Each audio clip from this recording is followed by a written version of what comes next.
Welcome to your guide on Drop Everything and Read. So, what is it? Well, you drop everything and read. Drop Everything and Read, or DEAR for those of you who love an acronym, is designed to give students time to read, and what's more, to learn the love of reading and to help them access the world of books. Like everything in teaching, we need to model this process for it to have an impact. We also need to know that students are actually reading, not just sitting there mechanically moving pages every 30 seconds or so. To start this process off, you might want to pick a favourite book, explain why you love it, give a synopsis and read a section of it.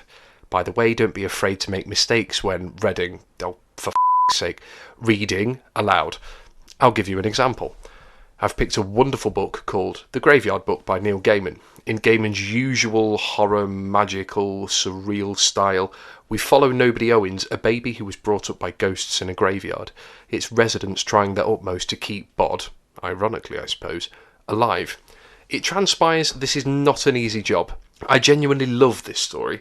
It has all the great elements: interesting plot, coming-of-age narrative, a psycho who's willing to go to any lengths to, well, I'll be honest, probably worth giving it a read if you want to find out.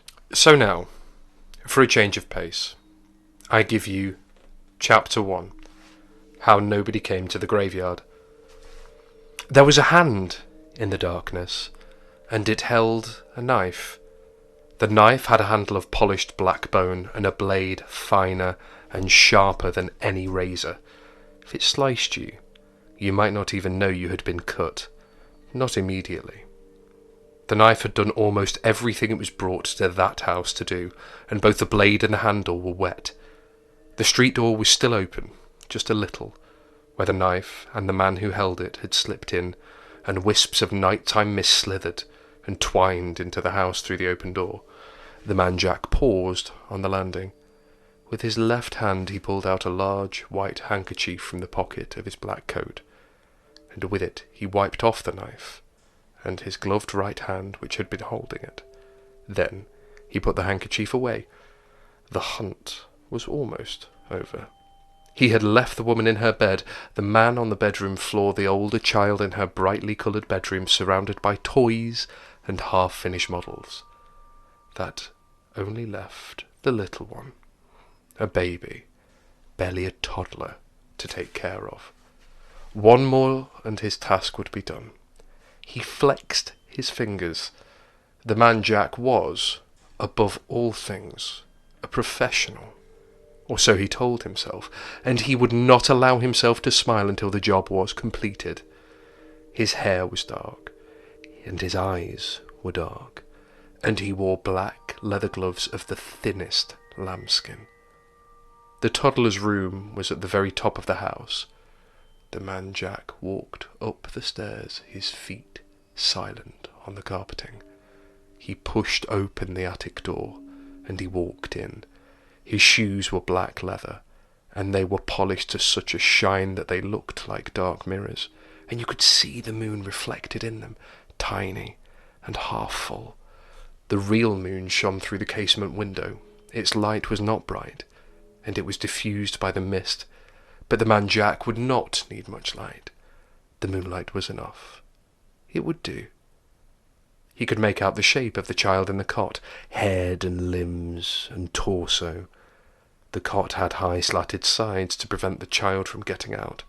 Jack leaned over, raised his right hand, the one holding the knife, and he aimed for the chest. And then he lowered his hand. The shape in the cot was a teddy bear. There was no child. The man Jack's eyes were accustomed to the dim moonlight, so he had no desire to turn on an electric light, and light was not that important after all. He had other skills. The man Jack sniffed the air. He ignored the scents that had come into the room with him, dismissed the scents that he could safely ignore, honed in on the smell of the thing he had come to find. He could smell the child, a milky smell, like chocolate chip cookies and the sour tang of a wet, disposable nighttime nappy. He could smell the baby shampoo in its hair, and something small and rubbery, a toy, he thought, and then no, something to suck. That the child had been carrying. The child had been here. It was here no longer. The man Jack followed his nose down the stairs, through the middle of the tall, thin house. He inspected the bathroom, the kitchen, the airing cupboard, and finally the downstairs hall, in which there was nothing to be seen but the family's bicycles, a pile of empty shopping bags, a fallen nappy, and the stray tendrils of fog that had insinuated themselves into the hall from the open door to the street. The man Jack made a small noise then, a grunt that contained in it both frustration and also satisfaction. He slipped the knife into its sheath in the inside pocket of his long coat, and he stepped out into the street. There was moonlight, and there were street lights, but the fog stifled everything, muted life, and muffled sound, and made the night shadowy and treacherous. He looked down the hill towards the light of the closed shops, then up the street, where the last high houses wound up the hill on their way to the darkness of the old graveyard. The man Jack sniffed the air. Then, without hurrying, he began to walk up the hill. Ever since the child had learned to walk, he had been his mother and father's despair and delight, for there never was such a boy for wandering and climbing up things, for getting into and out of things. That night he had been woken by the sound of something on the floor beneath him, falling with a crash. Awake, he soon became bored, and he began looking for a way out of his cot. It had high sides like the walls of his playpen downstairs, but he was convinced he could scale it. All he needed was a step.